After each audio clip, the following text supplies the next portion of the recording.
इटावा उत्तर प्रदेश, एक जगह जहां भगवान की कथा सुनाने आए कथावाचक मुकुटमणि यादव और उनके सहायक संत कुमार यादव, इनके साथ ऐसा अपमान हुआ जिसने इंसानियत को शर्मसार कर दिया। उनके सिर मुड़वाए गए, नाक रगड़वाई गई और जातिगत हिंसा का ऐसा जहर फैलाया गया जो न सिर्फ उन्हें बल्कि हमारे पूरे समाज को झकझोर कर रख देता है। लेकिन इस कहानी का एक पहलू और भी है, पहचान छिपाने का आरोप। क्या यह सच है? और अगर है तो क्या ये उस हरकत को जायज ठहराता है जो मुकुटमणि और संत यादव के साथ हुआ?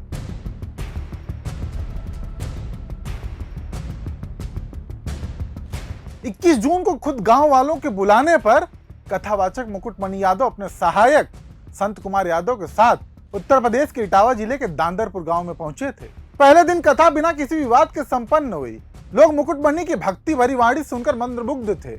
लेकिन ये कहानी कुछ ही समय में एक दुखद और शर्मनाक मोड़ ले लेती है।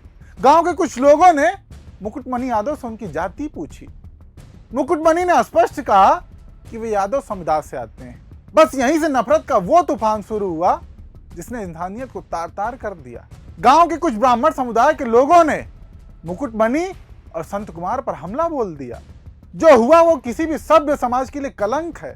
मुकुटमणि और संत कुमार को पहले बुरी तरह पीटा गया, फिर उनके सिर मुड़वाए गए, उनकी नाक जमीन पर रगड़वाई गई। इतना ही नहीं, अपमान की सारी हदें पार करते हुए कथित तौर पर एक महिला का मूत्र उनके ऊपर छिड़क कर तथा कथित शुद्धिकरण का घिनौना नाटक किया गया। उनके हारमोनियम और ढोलक जैसे पवित्र वाद्य यंत्र तोड़ दिए गए। उनकी 25,000 रुपए की नकदी और सोने की चैन छीन ली गई।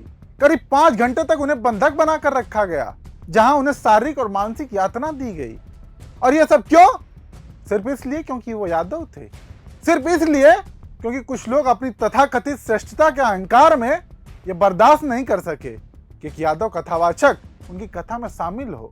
लेकिन इस कहानी का सबसे चौंकाने वाला पहलू यह है कि हमलावरों का दावा है कि मुकुटमणि ने अपनी पहचान छिपाई थी। गांव वालों का कहना है कि मुकुटमणि ने पहले अपने आप को ब्राह्मण बताया था, जिसके आधार पर उन्हें कथा के लिए बुलाया गया।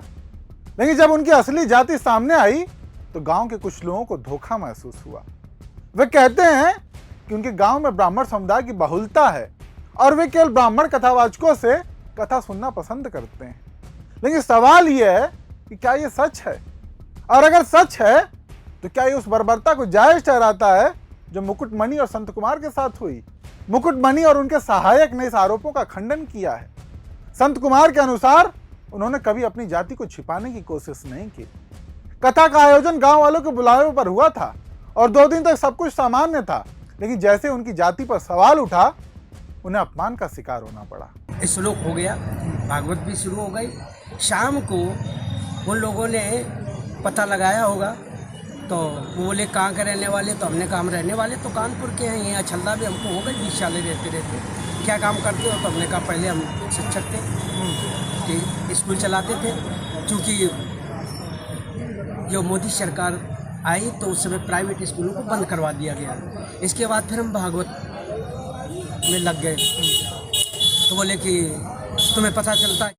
हमने कहा ये साहब हम यादव हैं। तो बोले कि आरडी दिखाओ। तो हमने कहा आरडी तो हम लाए नहीं, आधार कार्ड। बोले कि तो हमने कहा नंबर ले लो हमारा, हमारे घर से पता लगा लो। तो इन्होंने नंबर लिया, हमारे बेटे से पूछा तो बेटे का नाम जैसे आरडी में हमने क्लिक किया तो उसका नाम लिख के आ गया, राज यादव।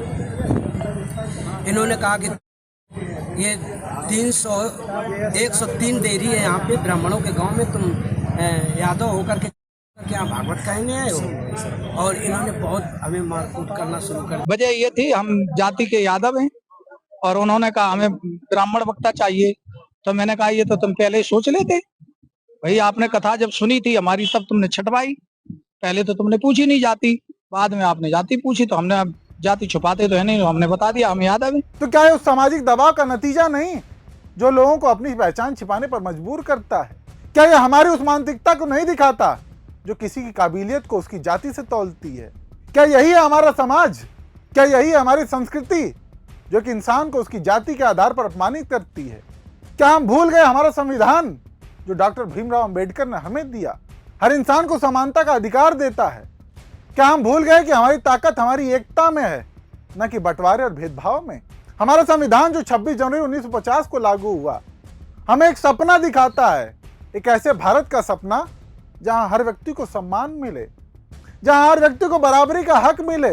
अनुच्छेद 14 हमें समानता का अधिकार देता है, अनुच्छेद 15 जाति के आधार पर भेदभाव को रोकता है और अनुच्छेद 17 छुआछूत को अपराध घोषित करता है। लेकिन इटावा में जो हुआ, क्या वो हमारे संविधान का खुला अपमान नहीं है?